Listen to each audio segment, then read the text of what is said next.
Apakah orang Muslim boleh menyatakan selamat Natal orang Kristen? Di sisi lain, ternyata masyarakat Indonesia itu antar umat beragamanya ada sebuah fenomena yang tidak baik sejak tahun 2000-an sampai sekarang, khususnya antara Islam dan Kristen. Mereka itu bikin persaingan-persaingan yang tidak sehat gitu.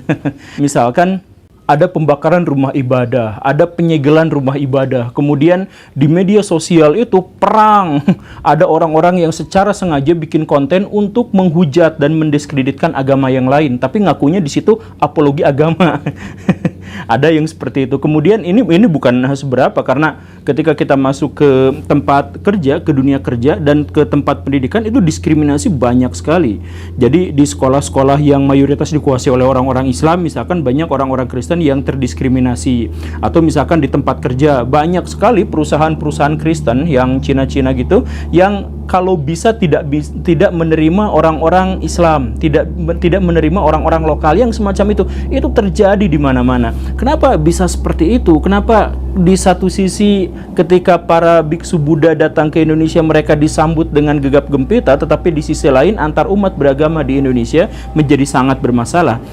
Ya, jawabannya sih banyak sebenarnya. Kita bisa mengajukan beberapa opsi. Di antaranya ya, masyarakat yang lahir dari latar belakang yang sama, biasanya mereka memiliki persaingan yang kuat dan ketat. Misalkan seperti itu alasan pertama. Atau ada alasan yang lain, misalkan sebagian masyarakat Indonesia menganggap bahwa Kristen masuk bersama penjajahan, sehingga orang-orang yang berpikir tentang heroisme masa lalu atau romantisme masa lalu selalu mengaitkan bahwa kristenisasi atau orang-orang Kristen itu sebenarnya adalah bagian dari penjajahan di Indonesia. Atau ada juga yang menyangkut dengan urusan-urusan framing gitu. Misalkan orang lokal itu yang bukan Kristen itu adalah orang pemalas, sedangkan orang Islam menganggap orang Kristen itu adalah orang yang melegalkan zina dan kemaksiatan dan sebagainya, dan banyak cerita-cerita semacam itu. Islam Kristen sering berantem di Indonesia di media sosial atau di tempat-tempat kerja, itu alasannya adalah karena mereka terjebak pada rasa takut semu.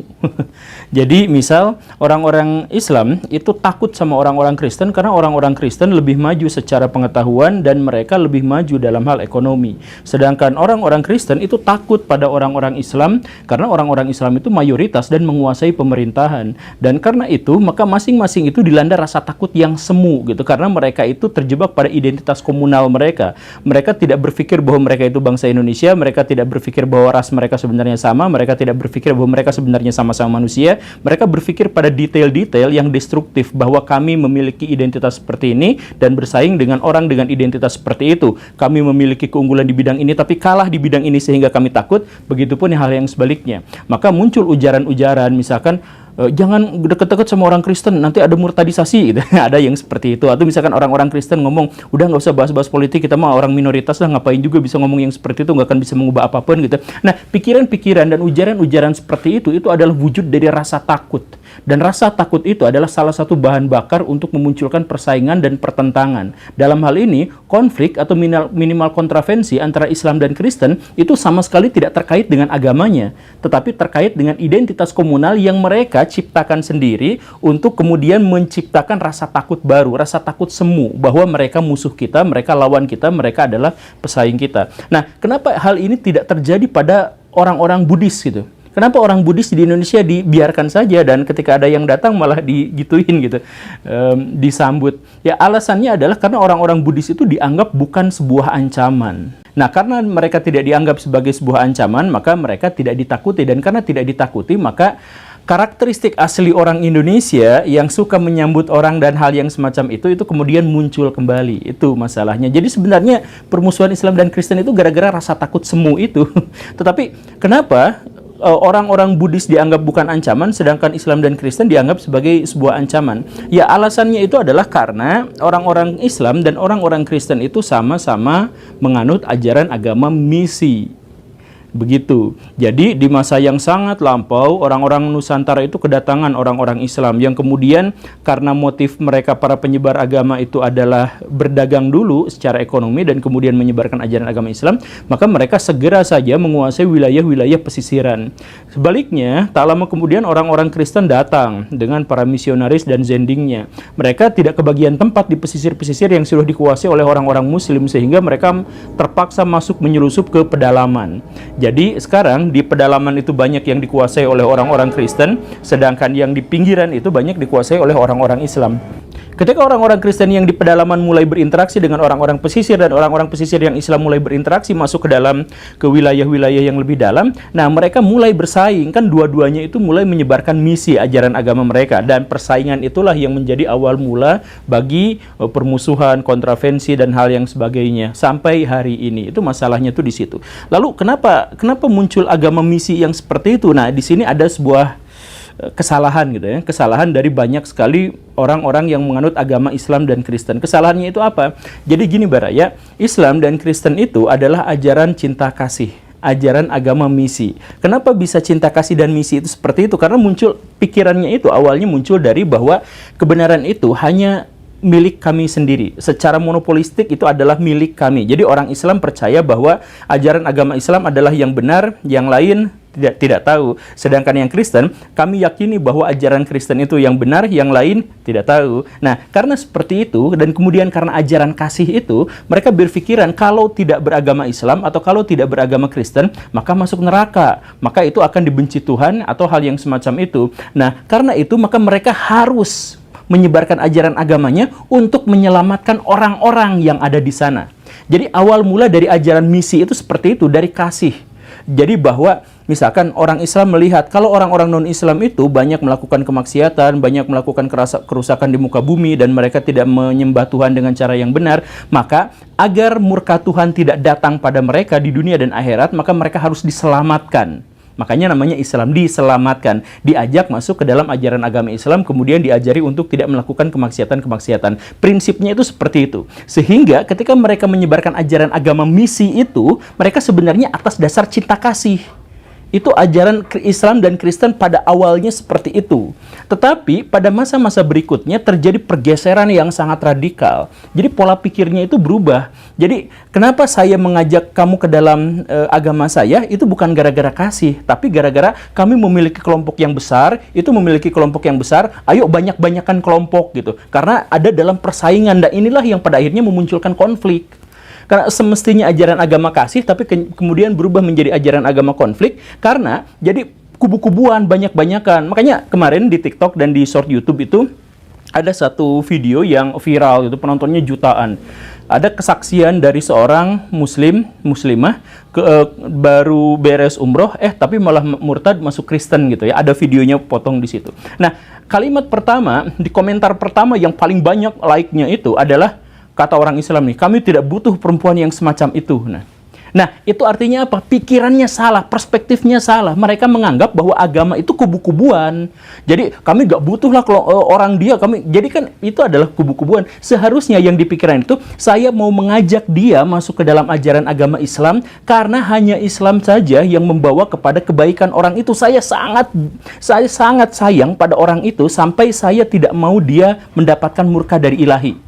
Gitu kan sepertinya pikirannya itu seperti itu. Nah, kalau pikirannya seperti itu, terus kemudian dia menolak, ya udah nggak mau, saya nggak mau masuk Islam gitu, hal yang semacam itu, maka itu tidak akan memunculkan sebuah konflik besar, dan tidak akan memunculkan rasa sakit hati, dan tidak akan memunculkan rasa persaingan. Ya biasa-biasa aja, karena motifnya adalah cinta kasih. Tapi karena motifnya sekarang adalah identitas komunal, bahwa saya Islam harus semakin lama semakin banyak, semakin lama semakin banyak, yang Kristen juga semakin lama semakin banyak, ayo banyakin umat kami untuk misalkan menjelekkan agama itu, untuk membuktikan bahwa ajaran kami adalah yang paling benar, yang dia salah semuanya. Kemudian bikin channel-channel untuk menghujat agama lain, membuktikan bahwa ajaran agama lain salah dan sebagainya. Itu pikiran-pikiran yang ngaco gitu. Pikiran-pikiran yang muncul gara-gara setan telah merasuki jiwa mereka. Jadi agama kasih berubah menjadi agama konflik gitu. Dan seperti biasa, pada akhirnya ketika orang berpikir dengan cara yang salah tentang agamanya, maka logika mereka jadi bulak-balik, jadi kacau gitu. Jadi banyak cacat logika gitu. Misalkan, saya kemarin ketemu sama Chinese, teman saya gitu ya. Kemudian kita ngobrol-ngobrol, terus mereka mengatakan, ya kami mah nggak bisa apa-apa lah, kami kan suku minoritas, agama minoritas gitu ya. Ya kami nggak bisa apa-apa gitu. Kan bilangnya seperti itu. Itu ngaco, dalam 3 logika saja, satu kalimat 3 logika salah gitu. Apa kesalahan yang pertama? Kesalahan yang pertama kita lihat ya. Dia mengatakan bahwa kami itu ya nggak bisa berbuat apa-apa karena suku kami itu minoritas. Mana ada ceritanya di Indonesia suku Cina itu minoritas gitu. Kan nggak ada. Yang sebenarnya terjadi adalah seluruh suku bangsa di Indonesia itu minoritas. Karena yang dimaksud dengan mayoritas itu adalah 50% plus. Itu disebutnya mayoritas, sehingga mereka bisa mengangkangi semua kalau disatuin. Itu namanya mayoritas gitu. Nah, di Indonesia orang Sunda berapa persen? Sekitar 29, 27 sampai 29% minoritas kan? Atau orang Ambon berapa juta sih di sana? 5, 6, 7 juta itu minoritas tentu saja. Orang Minahasa jauh lebih sedikit lagi dibandingkan orang Cina yang jauh lebih besar populasinya. Orang Cina nggak berhak mengatakan bahwa mereka itu suku yang minoritas. Kebanyakan suku di Indonesia itu minoritas, kecuali kalau misalkan di Jawa, mayoritas di Pulau Jawa ya, mayoritas orang Jawa. Ya iya, itu betul. Tapi kalau misalkan se-Indonesia tidak ada suku mayoritas dan tidak ada suku minoritas, semuanya sedikit-sedikit. Bayangin aja 280 juta penduduk Indonesia dibagi menjadi sekian ratus suku bangsa di Indonesia yang berbeda-beda. Itu kan tentu saja semuanya menjadi jumlahnya sangat sedikit. Itu masalahnya.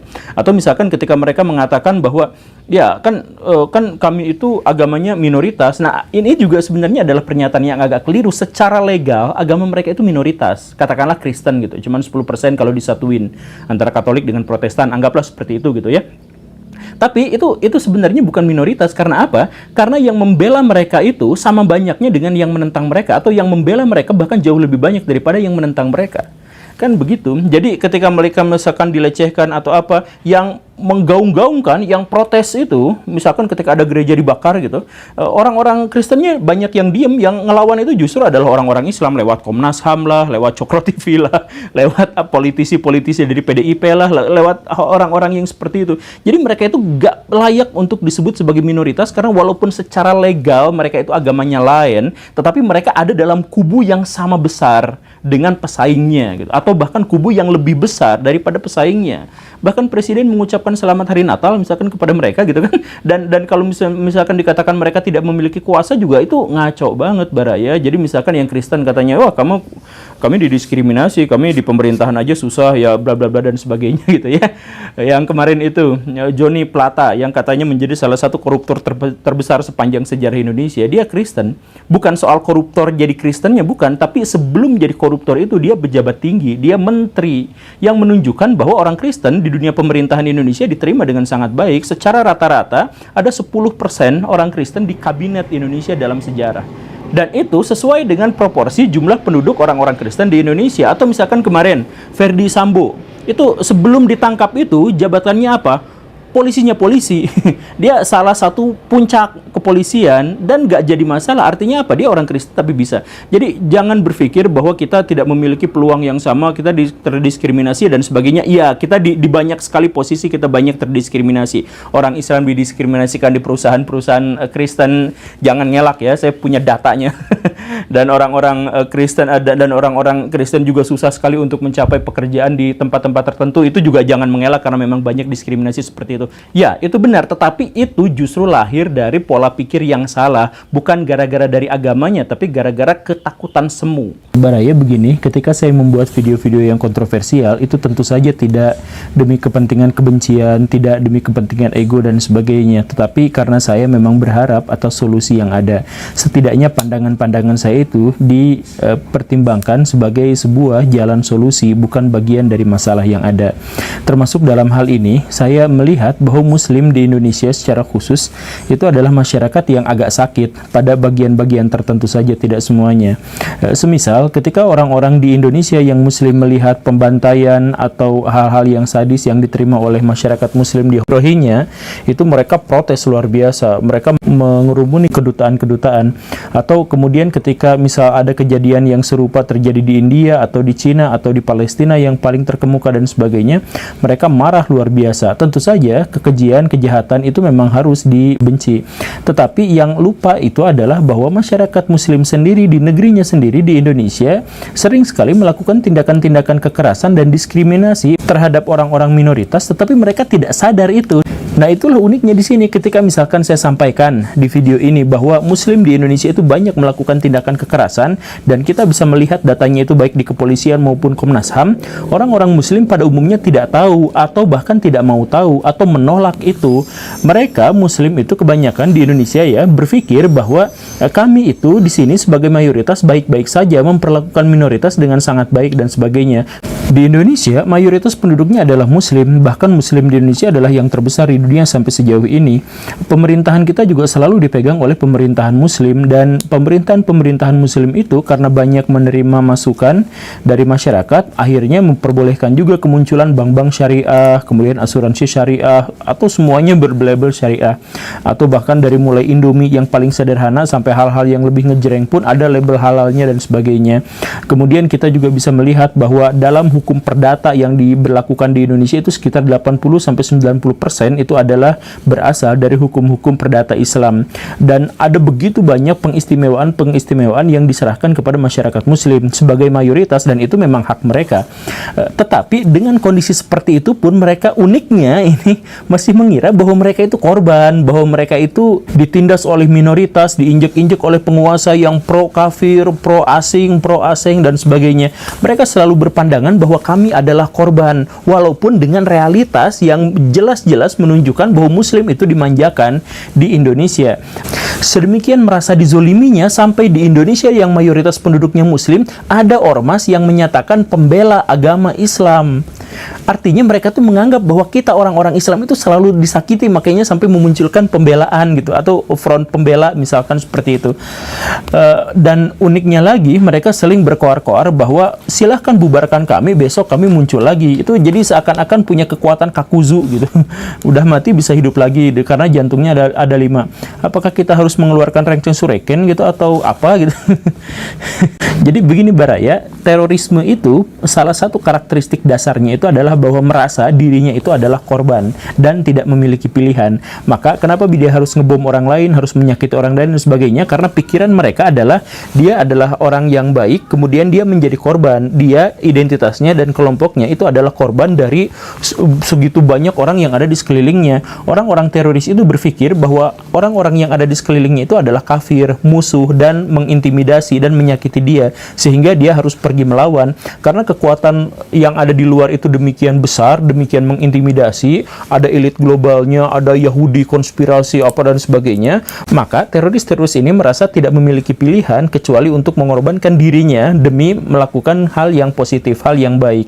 Nah, itu dalam skup yang cukup kecil tetapi sangat menonjol, itu juga banyak menghinggapi pikiran-pikiran masyarakat Muslim di Indonesia.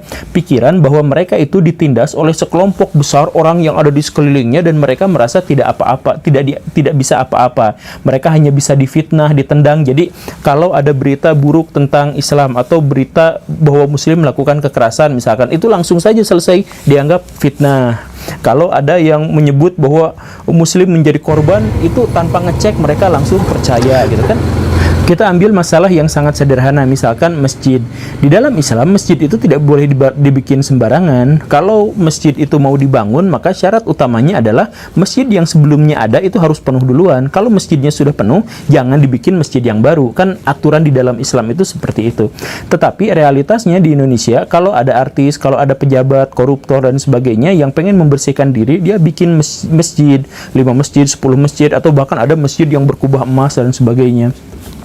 Nah, ini berbanding terbalik dengan orang-orang misalkan Kristen di Indonesia. Orang-orang Kristen itu kalau mau bikin rumah ibadah itu susahnya minta ampun. Bisa sampai puluhan tahun, kemudian sampai ada isu-isu pemerasan dan sebagainya, hanya untuk bikin tempat ibadah mereka. Dan uniknya ketika mereka gagal untuk bikin tempat ibadah, mereka tidak bisa beribadah dimanapun, akhirnya beribadahnya di rumah. Di rumah pun digerebek, nggak boleh beribadah di sini. Ada kejadian di Saboga, di Jawa Barat ya, di Bandung. Di situ orang-orang Kristen butuh sebuah aula yang sangat besar untuk melakukan kebaktian pas Natalan gitu. Karena tidak ada tempat, karena memang untuk membangun gereja susahnya minta ampun, akhirnya dilaksanakanlah di sana. Dan sudah dapat izin dari wali kota, sudah dapat izin semuanya apa? Didatangi pula. Kenapa juga harus seperti itu? Kenapa Muslim itu kalau mereka beribadah itu luar biasa nyaman, luar biasa enak, bahkan speaker masjid pun kerasnya luar biasa kemana-mana, tetapi ketika umat agama lain mau melakukan ibadah, kenapa dilarangnya kayak gitu? Bikin gereja nggak boleh, sekalinya boleh izinnya dipersulit luar biasa, dan beberapa di antaranya bahkan harus dibakar, dan setelah semua negosiasi itu gagal, kemudian orang-orang Kristen terpaksa harus beribadah di rumah sendiri, itu pun juga harus dibubarkan. Kan maunya apa gitu? Saya tahu video ini mungkin akan menyakitkan banyak kalangan, dan termasuk saya juga termasuk orang yang sakit, tetapi percayalah bahwa kita memang harus mengambil bahasan ini agar kita bisa introspeksi, agar kita bisa melihat dalam sudut pandang yang lebih luas. Tapi kan umat muslim misalkan di sini dinistakan, umat muslim itu banyak difitnah dan sebagainya. Oke, muslim banyak difitnah, banyak dinistakan. Apa yang terjadi? Ada ibu-ibu menistakan umat muslim, katanya ya, dia itu protes karena suara azannya terlalu keras, speakernya, dia minta dipelankan saja. Nah, itu protesan dia, itu dianggap sebagai penistaan. Oke, anggap itu sebagai penistaan. Apa yang terjadi pada si ibu itu? Dia dipenjara bertahun-tahun, kemudian dia diusir dari rumahnya, kemudian rumahnya dibakar, dirusak. Dan bukan hanya itu, karena si ibu itu adalah seorang Buddha, maka kelenteng-kelenteng atau tempat ibadah-ibadah yang ada di sekitarnya sampai 8 buah itu dihancurkan, dibakar. Ada tempat terapi di situ juga dibakar. Penistaan terhadap umat Islam, sekali itu saja hukumannya luar biasa. Udah mau dipenjara, dikucilkan, dibuang, rumahnya dihancurkan, tempat ibadah 8 biji dihancurkan, dan sebagainya. Kemudian ada orang lagi yang katanya menistakan agama Islam. Apa yang terjadi pada dia? Dihukum, dipenjara setelah sebelumnya berjuta-juta manusia mendemo dia. Satu orang doang di demonya sama berjuta-juta orang. Oke. Selesai, dia menistakan, kemudian dihukum. Nah, sekarang balik. Orang-orang Islam itu banyak sekali menistakan orang-orang non-muslim. Kita kenal lah, banyak sekali video-video sekarang yang beredar, misalkan ada ustadz yang menjelek-jelekan Tuhan agama lain. Apa yang terjadi? Dituntut, tetapi pas dituntut dia bilang dengan sangat enak, saya tidak akan minta maaf, ini adalah akidah saya. Lah, atau kita bisa melihat kasus yang lagi hangat-hangatnya sekarang. Ada seorang siswi Kristen sekolah di sekolah negeri. Kemudian sekolah negeri itu tiba-tiba bikin peraturan bahwa semua orang yang ada di sana, perempuan itu harus pakai kerudung, harus pakai jilbab seperti orang-orang muslim, termasuk orang-orang non-muslim juga. Ketika si perempuan ini menolak, marah dan sebagainya, malah dianggap sebagai sesuatu yang biasa-biasa aja. Tentu saja biasa-biasa aja, karena ternyata kasus ini sudah terjadi lama sekali. Kita misalkan bisa ketahui tahun 2017 itu ada kasus di Banyuwangi. Sama kasusnya, ada anak perempuan mau masuk ke sekolah negeri ini, tetapi tidak boleh karena sekolah ini hanya khusus untuk orang-orang Islam. Kalau ada yang mau masuk ke sini orang non-muslim boleh, tetapi harus ikut pelajaran-pelajaran agama Islam dan harus pakai kerudung. Tahun 2016 di Indragiri juga ada kejadian yang seperti itu. Kok gitu, Baraya? Kenapa muslim itu harus seperti ini? Kan kalau muslim diperlakukan seperti itu di India atau misalkan, kan kita marah luar biasa. Tetapi kenapa kita melakukan itu pada orang-orang non-muslim di Indonesia? Kita mengarahkan pandangan kita pada 3.000 km ke depan, ke utara, ke Rohingya, atau 6.000 km ke Palestina dan sebagainya. Tetapi kita sendiri melakukan itu di depan mata kita sendiri. Dan lebih hebatnya lagi adalah bahwa kita tidak mau melihat bahwa itu adalah penindasan, itu diskriminasi. Kita lupa, oh iya gitu, muslim melakukan seperti itu, fitnah itu mah. Jadi saya sampai harus kehilangan kata-kata. Baraya begini ya, saya di sini mengatakan bukan sebagai seorang liberal, bukan seorang apa. Saya di sini mengatakan sebagai muslim paling fundamentalis di seluruh dunia. Baraya begini, kalau ada seorang muslim yang kemudian merusak rumah ibadah agama lain, itu pelanggaran syariat berat, salah satu dosa yang paling besar. Di dalam Al-Quran, di surat Al-Baqarah itu sampai disebutkan, adakah yang lebih zolim daripada ini? Di ayat 114, adakah yang lebih zolim daripada orang-orang yang menghalang-halangi atau merintangi orang yang menyebut nama Tuhannya di tempat ibadahnya? Jadi artinya merusak tempat ibadah agama lain menurut Islam itu adalah haram luar biasa. Dan kalau ada muslim atau orang yang mengaku muslim tetapi berani-beraninya melanggar Al-Quran, itu luar biasa jahat orangnya. Bahkan dalam perang paling brutal sekalipun, tempat ibadah non-muslim itu tidak boleh diganggu, dan musuh yang bersembunyi di situ tidak boleh diburu dan tidak boleh dibunuh, padahal dalam perang paling sadis sekalipun. Nah, ini dalam masa damai, ada rumah ibadah gak boleh dibangun, sekalinya dibangun dibakar. Ini kan melanggar syariat Islam, dan karena itulah maka Islam sekarang menjadi bahan cibiran masyarakat dunia. Di zaman Nabi itu Masjid Nabawi aja diizinkan, dipersilahkan untuk dijadikan tempat kebaktian untuk orang-orang Kristen Najran. Begitu di zaman Nabi. Lah sekarang boro-boro seperti itu. Baraya begini ya, di dalam Islam itu kalau ada sesuatu yang buruk yang menimpa muslim dan itu ditimpakan oleh pihak musuh atau pihak orang lain gitu, maka balas. tapi balasnya dengan setimpal, atau yang jauh lebih baik lagi itu adalah memaafkan. Maka dalam Islam itu ada dua aturan. Kalau kita disakiti, maka yang pertama maafkan, atau kalau tidak mau memaafkan, balas, tapi balasnya dengan setimpal. Kalau balasnya lebih dari itu disebutnya gulu, dan gulu itu adalah penghancur agama. Jadi apa yang menghancurkan agama Islam adalah berlebih-lebihan. Salah satunya adalah berlebih-lebihan dalam membalas. Ini suara adanya keras, ya marahin aja, itu hionya bau gitu, udah selesai di situ. Kalaupun mau membalas, tapi sebaiknya jadi maafkan, kan begitu aturannya. Nah, Baraya begini ya, saya pengen sampaikan sesuatu yang jarang sekali dipahami. Sahabat Nabi Muhammad itu bukan hanya orang Islam, tapi ada juga orang Yahudi, ada orang Nasrani, dan lain sebagainya. Ada seorang pendeta Yahudi yang menjadi sahabat dekat Nabi Muhammad. Ketika Nabi Muhammad perang Uhud, dia ikutan membela Nabi Muhammad, ada di garda terdepan, dan dia meninggal. Yang lebih simpatiknya lagi adalah surat wasiatnya. Beliau menitipkan, kalau saya meninggal di medan perang, maka seluruh harta kekayaan saya wariskan kepada Nabi Muhammad. Padahal dia adalah orang Yahudi. Maka Nabi Muhammad sampai menyebut dia adalah sebaik-baiknya orang Yahudi. Maksudnya dalam konteks ini adalah, Baraya, siapakah orang itu yang bukan keluarga, bukan siapapun, tetapi sampai membela mati-matian Nabi Muhammad, bahkan setelah meninggal pun harta warisannya diserahkan kepada Nabi Muhammad. Artinya mereka itu sebelumnya punya hubungan yang sangat akrab. Nah, cerita-cerita semacam ini akan disebut sebagai fitnah, padahal itu riwayatnya jelas ya, Baraya ya, itu riwayatnya jelas. Tetapi itu akan disebut fitnah, jahat, jelek, apa? Karena umat muslim sekarang di akhir zaman itu ditutup matanya dari hal-hal yang benar. Mereka hanya diajarkan tentang kebencian, atau banyak di antara mereka yang diajarkan tentang hal-hal yang kebencian. Kalau ada yang menyampaikan seperti ini, walaupun dalilnya jelas, disebutnya liberal, atau syiah, atau fasik, atau munafik, atau Kristen nyamar, dan sebagainya. Padahal ini adalah ajaran inti dari Nabi Muhammad sendiri. Dan atau yang kasus terakhir itu juga parah luar biasa. Ada non-muslim disuruh pakai jilbab, kemudian disuruh ikut pelajaran agama Islam di sekolah. Ini pelanggaran syariat yang luar biasa besar, Baraya. Jadi begini ya, di dalam Islam itu masyarakat itu harus ditonjolkan agamanya apa. Islam ya Islam, tunjukkan keislamannya dalam masyarakat itu. Kalau Kristen, tunjukkan kekristenannya. Kenapa? Karena dalam Islam itu ada hak dan kewajiban setiap agama. Negara itu memfasilitasi kegiatan agama setiap agama yang ada di lingkungannya. Kan aturannya sudah jelas seperti itu. Maka tidak boleh mencampur adukan agama sama sekali. Ini ada sekolah-sekolah yang bikin peraturan bahwa perempuan yang non-muslim pun harus pakai kerudung yang ciri-cirinya seperti orang-orang Islam. Ini saya yakin orang-orang yang bikin peraturan itu fasik. Kan dalam Islam itu ada dua prinsip dalam beragama. Yang pertama adalah lakum dinukum waliyadin. Agama saya, agama lu ya agama lu. Agama lu gak usah ikut campur agama gua gak akan ikut campur agama lu, kan gitu, selesai. Ini malah dipaksa untuk ikut campur, orang-orang Kristen dipaksa untuk pakai kerudung. Tapi kan kerudung di dalam Kristen juga wajib. Ya, kalaupun dalam Kristen memang kerudung itu wajib, persilahkan pada pemuka agamanya, kita gak usah ikut campur, ngapain juga. Atau kemudian prinsip yang kedua adalah la ikroha fiddin, jadi tidak ada paksaan dalam agama. Nah, ini malah dipaksain.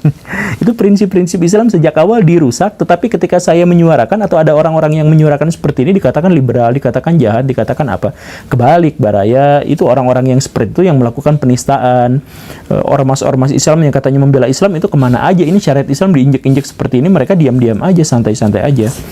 Ya, kurang lebih seperti itulah ya. Jadi video ini lebih banyak tentang curhatan, tapi saya harap curhatan ini berfaedah.